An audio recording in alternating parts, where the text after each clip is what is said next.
Hello, everyone, and welcome to a very special edition of the West Ada Podcast.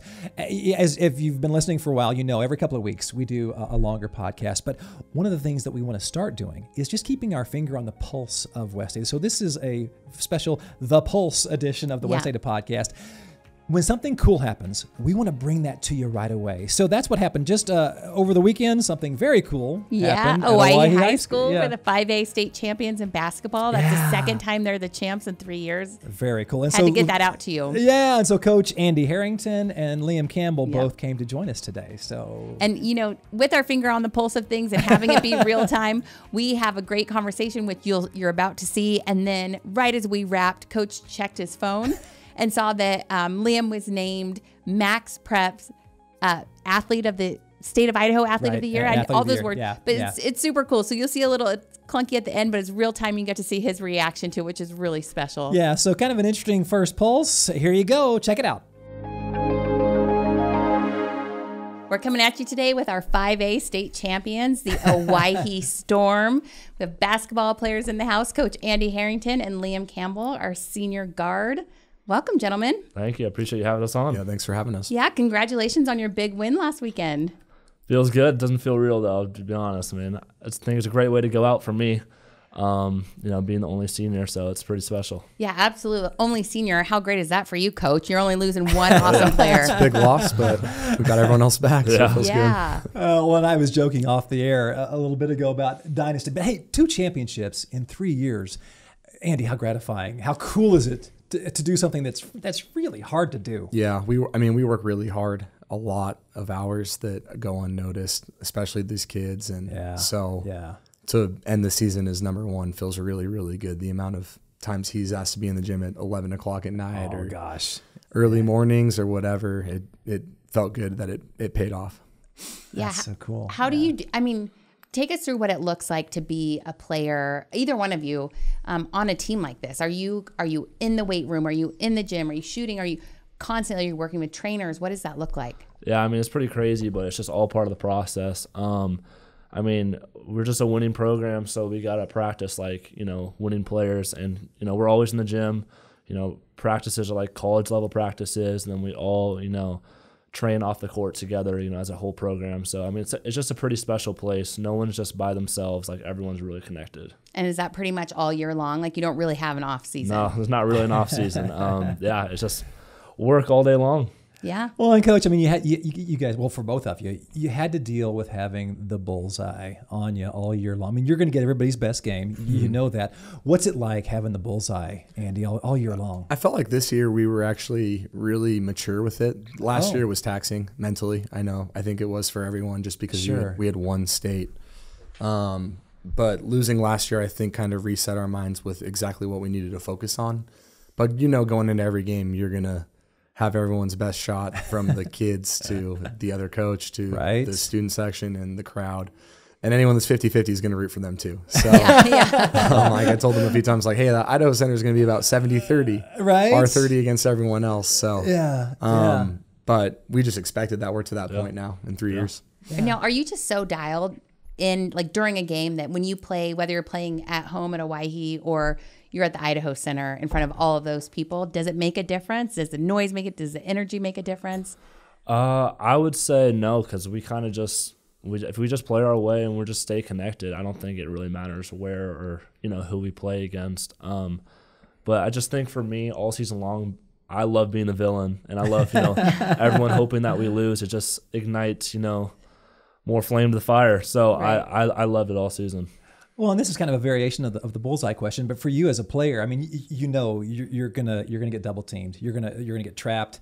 How do you deal with that when going in, like, man, two or three guys are gonna be running at me all night long? How do you deal with that? I think the biggest thing for me that I learned was I had to trust my teammates, and I did, and we were very successful. And then teams couldn't double me, they couldn't triple me, because we have so many guys that could just create something for themselves as well. So I just think that chemistry is a huge part of a team's success, and especially as the only senior, I had to be the leader and get our guys together, and it was really helpful, especially having guys who kind of bought into that, and it was fun. Yeah. Well, and one thing to tack on with what your original question, we've played on such large stages before.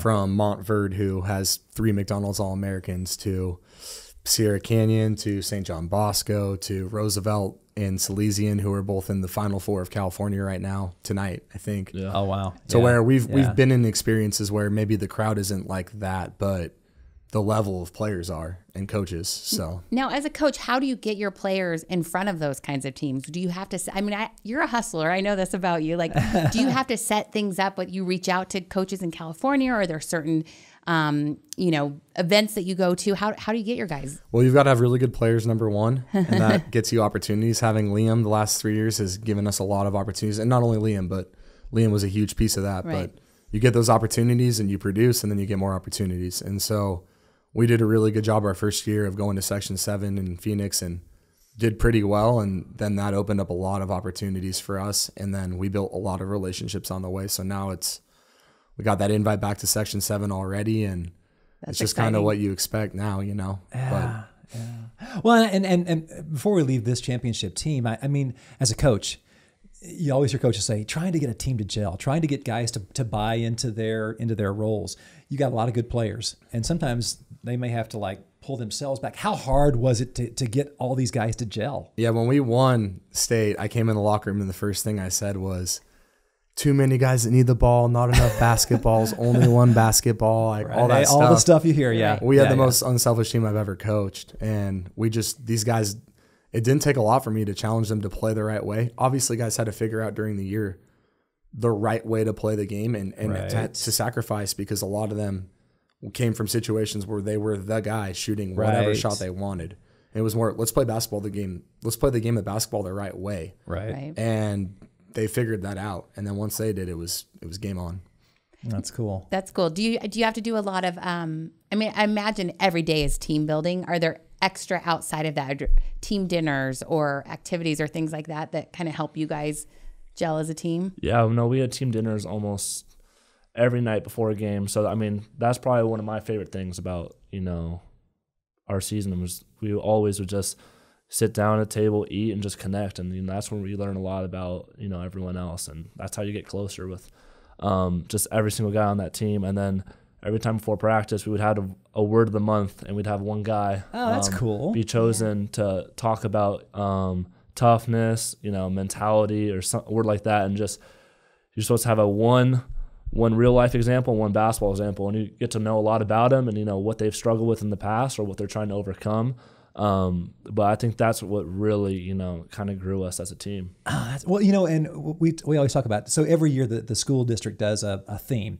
This year was attitude over adversity. So how do you deal with adversity when you're down in the game, and how do you deal with that stuff? I think we just stick to our morals and what we've done all game, all season, what we worked on in practice. And there's been games where it's been very close or we've been down, and we just have to just play the right way and just play our way of basketball, and that usually helped us overcome those. That's really cool. That's really cool. Well, and Katie touched on this earlier, but as you mentioned, you're playing elite teams from all over the country.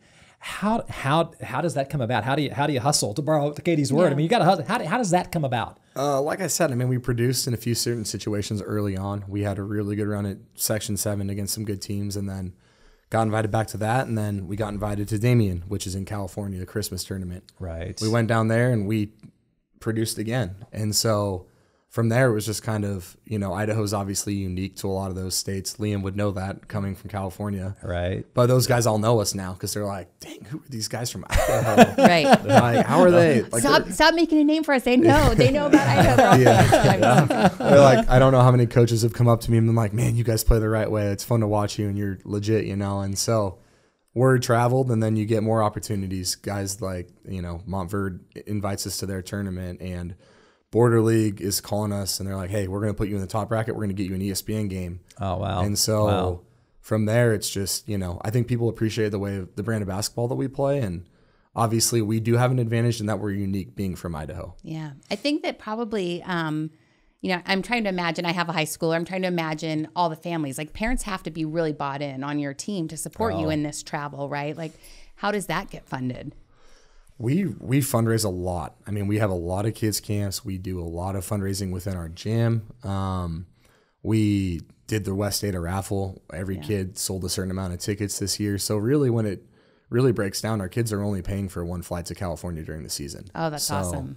All that travel's typically from the hotels and the rental vehicle. It's all taken care of. It's just that one flight, which if we get ahead of it soon enough, it's not that expensive. Right. And obviously, if there's a kid that can't afford it, we help them. Figure out a way. That's pretty cool. Well, and one of the stats that just really jumped out at me when I was looking at what you all did, you beat in-state teams by almost 28 points per game. I mean, that's pretty unheard of. How does it feel to be able to put out those kind of numbers, Liam? I mean, it feels great, and I think the biggest thing was like we can't worry about how much we beat a team by. Just a win is a win, and we played the right way of basketball, the right brand of basketball. So, I mean, it feels pretty good. The thing about our team is that we just have so much depth, and some teams just don't have that. Like we're always rotating guys in left. Fresh legs, man. Yeah. Fresh legs. Yeah. It wears on teams a lot. So, I mean, it just feels great. I've never done that before. Never been a part of a team like that. So, I mean, it's just a pretty awesome experience. Now here's kind of maybe a tough question for you, and be totally honest. Was it hard for you?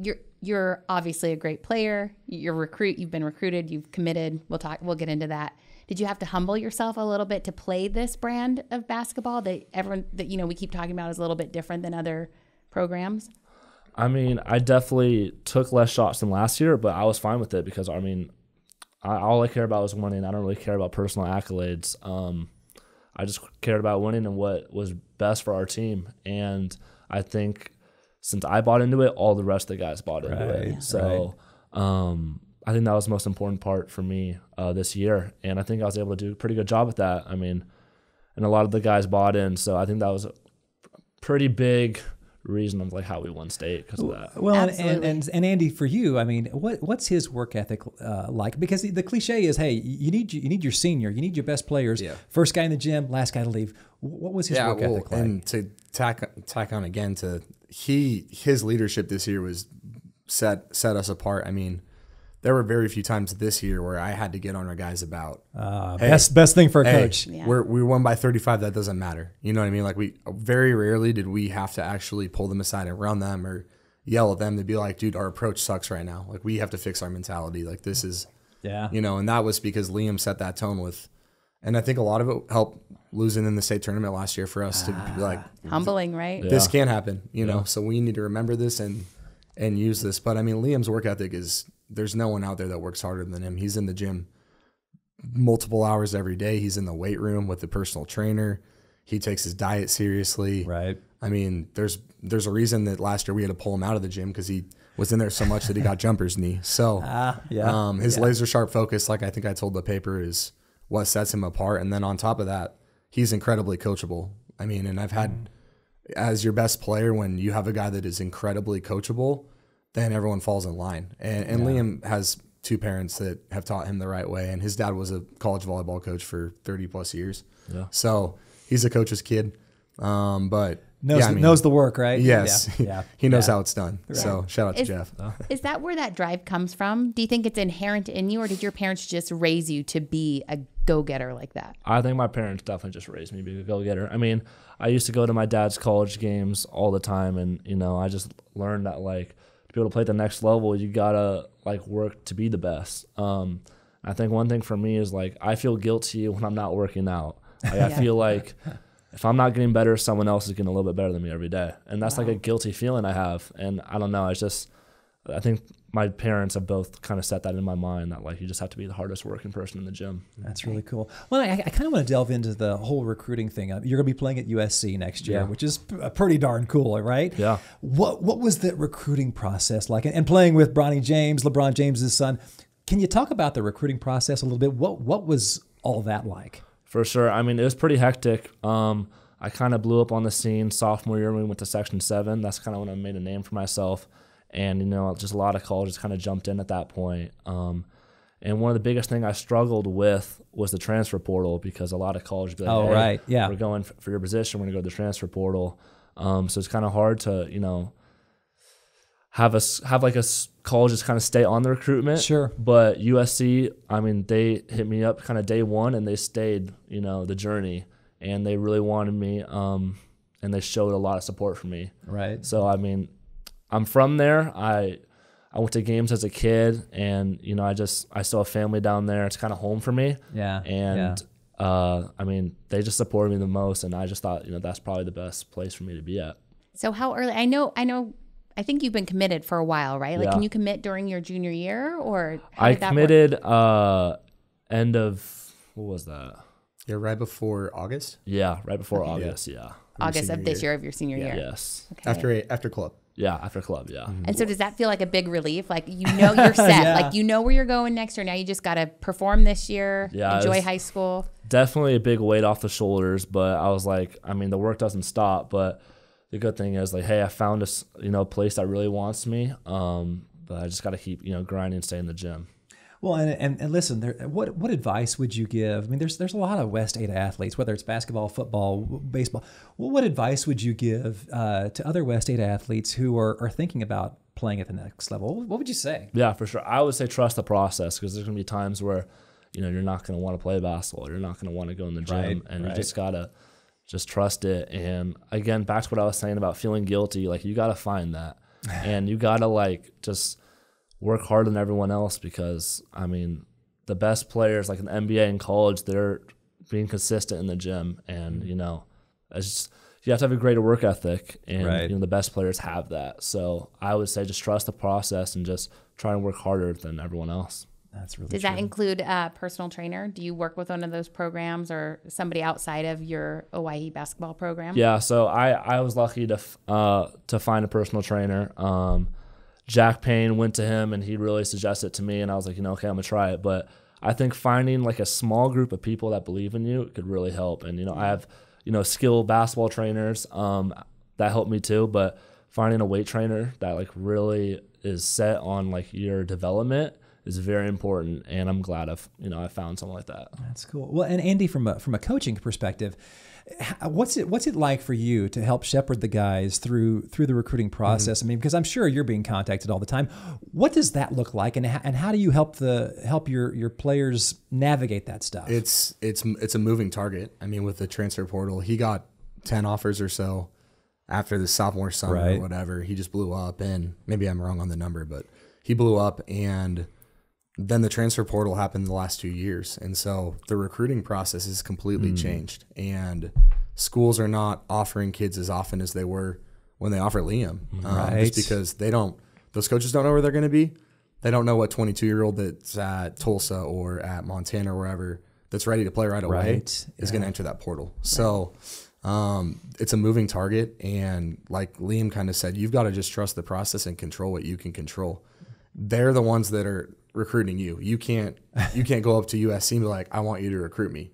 You have to be good enough, and then they're going to decide if they want you or not. And so I think that everyone gets caught up in the wrong things, and it's just focusing on you and what you have, and then seeing what you have from there. Makes sense. And then going where you're wanted. There's a lot of places that, you know, maybe are sexier or more appealing to you, but you need to go to the place where they believe in you. Right. So and I think finding that right fit. Yes.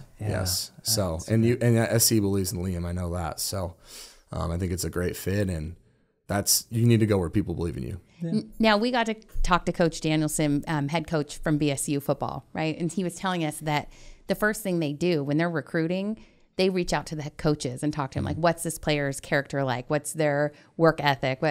I assume you had some of those conversations about Liam from college coaches, or not so much? Yeah. No, about 5 or 6 of the schools that were recruiting them the hardest, we talked, a fair amount. Right. I coach club as well, so we have that relationship through that as well. Me and Clint Hordeman, who was Liam's club coach for 2 years. But yeah, no, they're constantly asking about all that type of stuff, and Liam's was easy because he's pretty coachable. He's a great kid, and his work ethic's through the roof. So. Sure. Well, and I think one of the things, listen, there's a perception, right or wrong. Owyhee, 2 championships in 3 years. Amazing. I'm a basketball junkie. I hear, Owyhee, they recruit, Jack Payne, you talked about Jack, and others. How do you address that as a coach? I mean, the reason that I took Owyhee was to work for Cliff and Dane. I mean, the opportunity was there. And then obviously Owyhee is not only one of the fastest growing areas in Idaho, but in the country. And so you're looking at it and you're going, man, all the growth is going to move to that area, and you get to establish your own culture. And so you saw kind of year 3 of what our culture was starting to turn to. Right. And I think I don't want to say it recruits itself, but our program recruits itself. Like, we are a great program. We do certain things a certain way. And like, I think it appeals to people that want to be a part of that. Right. And Owyhee is a growing school. And so there's open enrollment in our district. And so really anyone potentially could go there. So it's not that you as a program or Owyhee as a school is like, hey, best athletes come to us. They come because of the program you offer. And that's a legit, fair thing to have. Sure. No, sure. Well, I think the last question I have for you is like, what's next? I mean, you're losing one senior. He was a pretty good senior, I guess. Not bad. Leaving a good legacy, right? Yeah. But what's next? I mean, for you, what's next in your mind? I mean, I love the high school game. I've had opportunities to go to college. Had 3 this last summer, and just like Liam had opportunities to go to prep schools. We want to build the best program that we can possibly build, and we want to build one that is competing with schools like Bishop Gorman and Harvard Westlake and schools across the West Coast. I want to be a power on the West Coast. So that's the goal, and that's what we're trying to build and accomplish, and we just want to keep developing our program the best we can. So it's a long-term vision. It's not a win for right now. It's No. I'm not going anywhere. My wife loves it here. Yeah. She's got an amazing job. She pays the bills. Basketball's not paying those, but no, right. we love the Treasure Valley, and I love what we're building at Owyhee. I mean, I think our culture is only going to get stronger. Well, we can't thank you guys enough for. I mean, this is our first kind of pop-up podcast. So for you guys just to come in on a snowy day and chat with us, it's pretty darn cool. Yeah, thank you and congratulations. That's an awesome achievement. Is there anything that we haven't asked you though before we say goodbye? I mean, it's great to have you here. Anything that what's next for you? I mean, obviously USC, but what's next? What are your goals? I think my main goal, ever since I was a kid, was to go to the NBA or just play professionally. So I think USC can help me get there. One of their biggest things for me is that they think that they could develop me into a professional player, and they've had a lot of success over the years. So that's my goal. I'll see where basketball takes me, but all my thanks to moving out here and going to a great school like Owyhee. I mean, I wouldn't regret it. That's very cool. I do it all over again. So I thank them for that. But I'm ready for my next chapter. Well, like I say, just can't thank you guys enough for coming out here on a snowy day and our first little pop-up podcast. Thanks, guys. Yeah, appreciate it having us. Thanks. Okay, so we're wrapping up here. Coach checks his phone. Liam's Max Preps Player of the Year for the state of Idaho. Basketball. All right. Liam, awesome. Congratulations. Thank you. Nice. Let's just go ahead and tuck another accolade in your hat before you take off for USC. How does it make you feel? I feel great. Obviously, that's actually pretty cool. I'm a little shell shocked. I don't know what to say, but no, that feels Pulse great. rate's a little high. Yeah, no, that feels great. We better wrap this up so you can call your mom. Oh yeah, I'll definitely call them. Okay, Mom, here we go. That's great. Awesome, congratulations. Thank you, I appreciate it. Well, how weird was that to have something happen in real time? And congratulations again to Liam. Oh, so cool. It was so cool to see it on his face, how excited. I mean, what an honor. Very cool. So thank you to Liam and Andy for joining us today. And listen, this is our special Pulse podcast, but we appreciate you being here. As always, you can subscribe to our podcast on any of the major platforms. And I tell you, you can also listen to us if you're listening. We love that. But if you're watching on YouTube, I have to say a very special thank you. One of my good friends, Scott McDaniel, he shot all those photographs that I showed you as we were kind of recording the episode today. So thank you to Scott, and so it's worth listening, but it's also worth watching on YouTube this time to see some of those amazing killer pictures. shots from the state championship. Yeah, that was very cool. And if you're a sports fan, boy, do we have a surprise coming up for you. Oh man, okay, so this was just our Pulse podcast. Yeah. We'll be bringing these to you in addition to our regular format podcast, which you're going to want to join us for this next one coming up on Monday the 11th. We have Coach Spencer Danielson, head coach of BSU football, and it was a phenomenal conversation. So all things sports this week. It's really exciting. We'll switch from basketball to football, but who doesn't love good All-American sports talk? It's kind of fun to talk about sports for a change. That's what my old stomping grounds. And anyway, it's a lot of fun. And I hope you enjoyed this special pop-up Pulse.